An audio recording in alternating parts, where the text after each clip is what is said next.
Hey everyone, how's it going?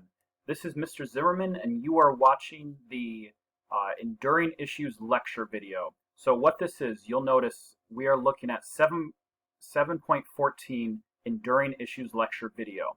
Now I want you, while you're watching this video, to also be on this page.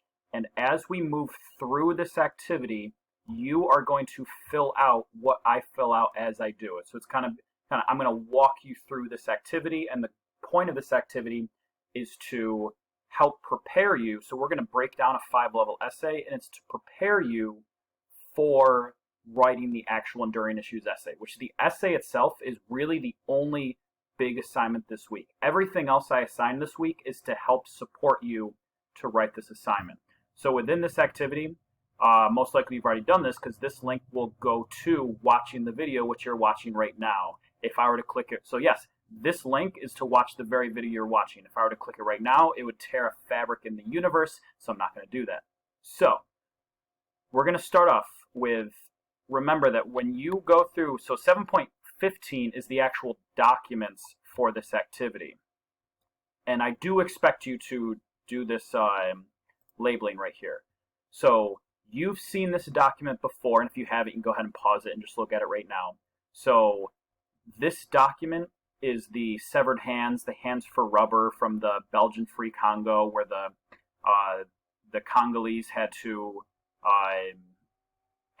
get rubber, had to mine rubber, and if they didn't, then their hands were cut off as punishment. So remember, when we're breaking down the main idea, stay broad. The main topic is the Belgian Congo. You could maybe say scramble for Africa, but don't get too specific.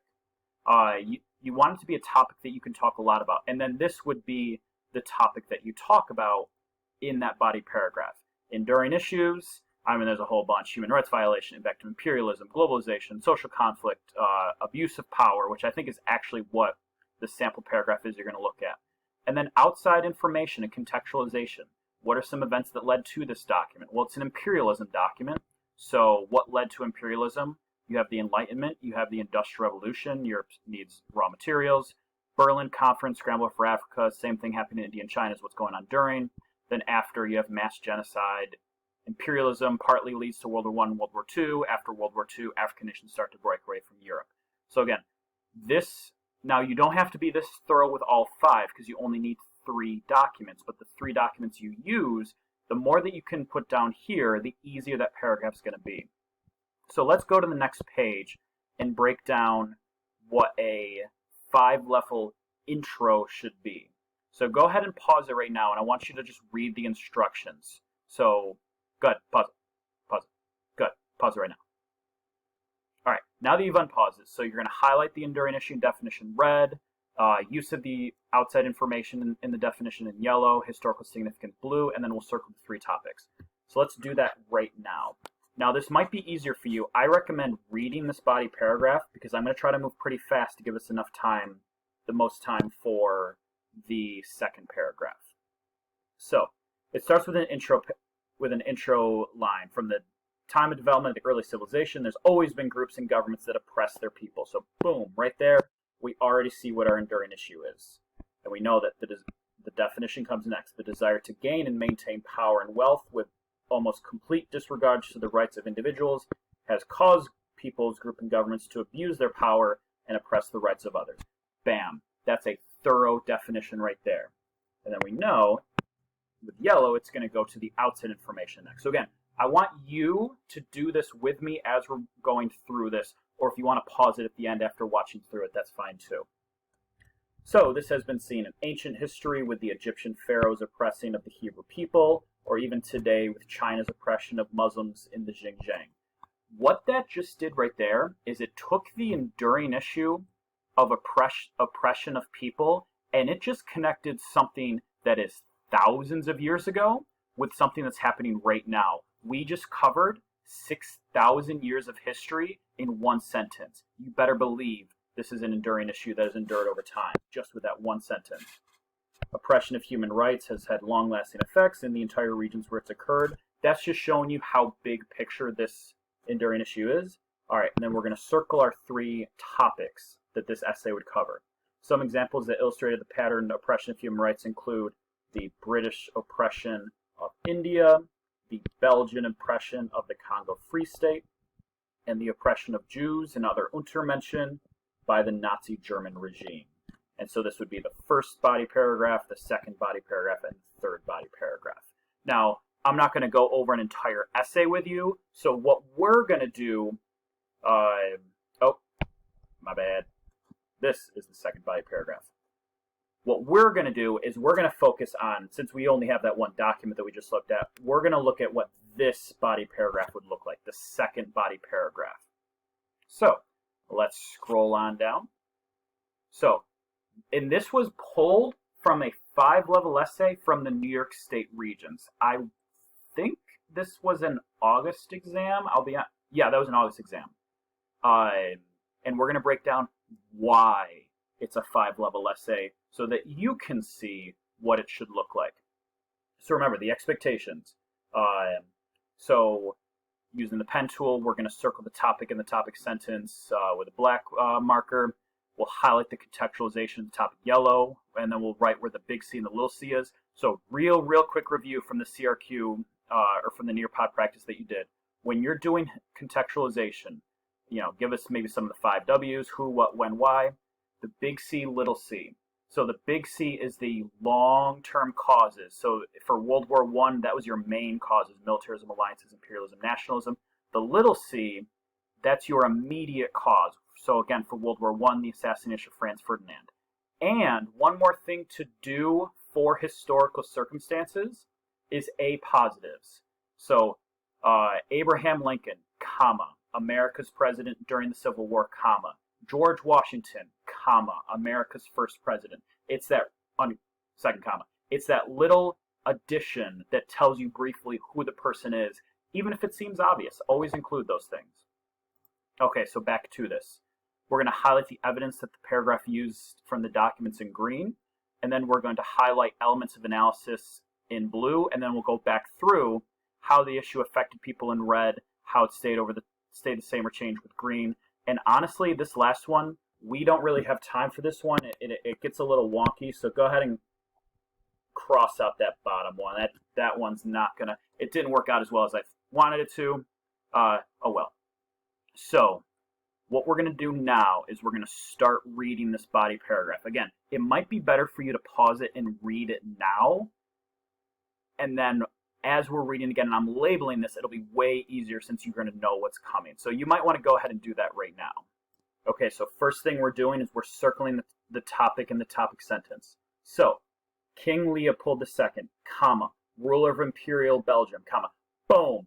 Look at that A positive. Woo! That's what I'm talking about. Was a terrifying example of the oppression of people of the Congo for profit. What is that? There it is.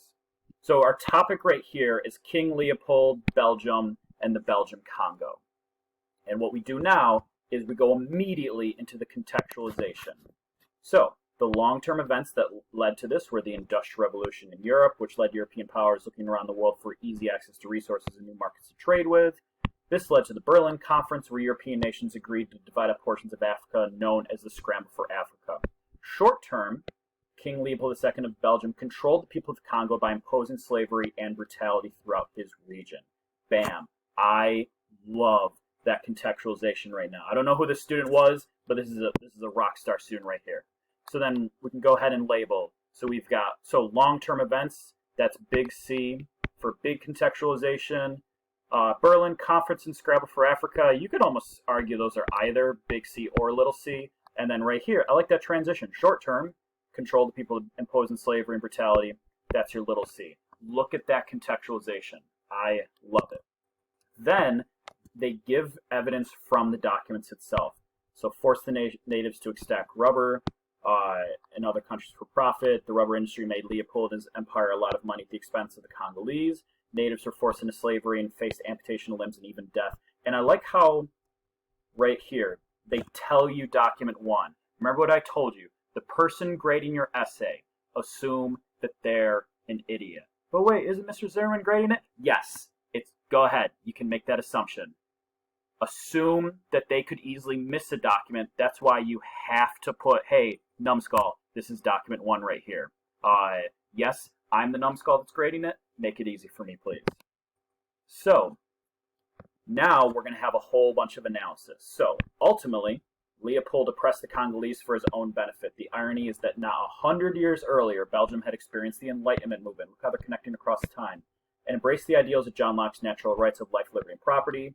While the Belgians were more than excited to embrace the ideas for themselves, their actions in the Congo showed did not extend to the Congolese in any way. This has drastically negative effects for the Congolese people, as the rulers of Belgium led to the death of over 10 million Congolese. Belgium became the home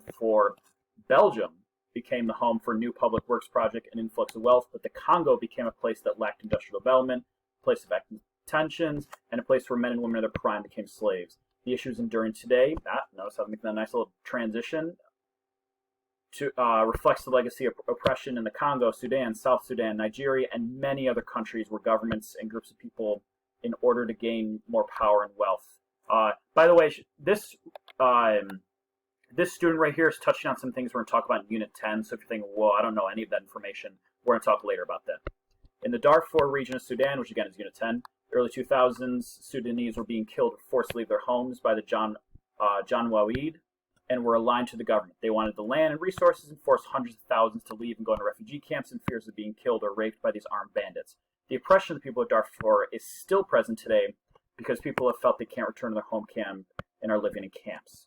Look at all of that analysis. I'm going to zoom it out right here. And when you're breaking down an essay, look at how much is blue compared to the contextualization and evidence from the document. Look at in this essay, in this paragraph, the document made up at most 10% of the entire paragraph. Most of this body paragraph was outside information, connections, why stuff happened, why it was significant, how it affected people. So real quick, because we just got a couple more minutes. So let's go back through, and what did I say? Red for how it affected people. So, oppression of the Congolese, for sure, that's how it affected people. This right here, comparing to Enlightenment, is an amazing analysis. I love it. You could argue that's kind of your quasi-effects on people. So their actions showed that they did not extend the natural rights to the Congo in any way. Drastically negative effects led to the death of over 10 million. All the good things that are happening for the Belgians, and then all the bad things. It's lacking industrial development for the Congolese. Men and women in their prime becoming slaves. Just look at all of that effects on people. And then it seamlessly transitions to it's still enduring today, continues to reflect the legacy, and then lists all the countries where it's still happening, and how it's the same thing, where it's different countries, but same thing is happening.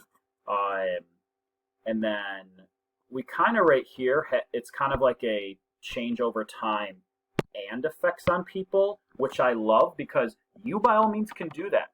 When you connect it to something, I realize you're probably not going to talk about Darfur because that's unit 10, but if you notice how they talked about Darfur as a continuity over time, but then also how it affects people in Darfur. You can and should do that too.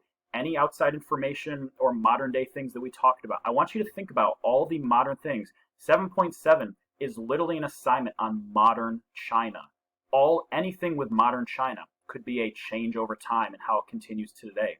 You could go back to Unit 6 when we talk about 6.7, Putin in modern Russia, and how it's still the same or it's changed a little bit. So all of that is fair game for when you're writing your essay.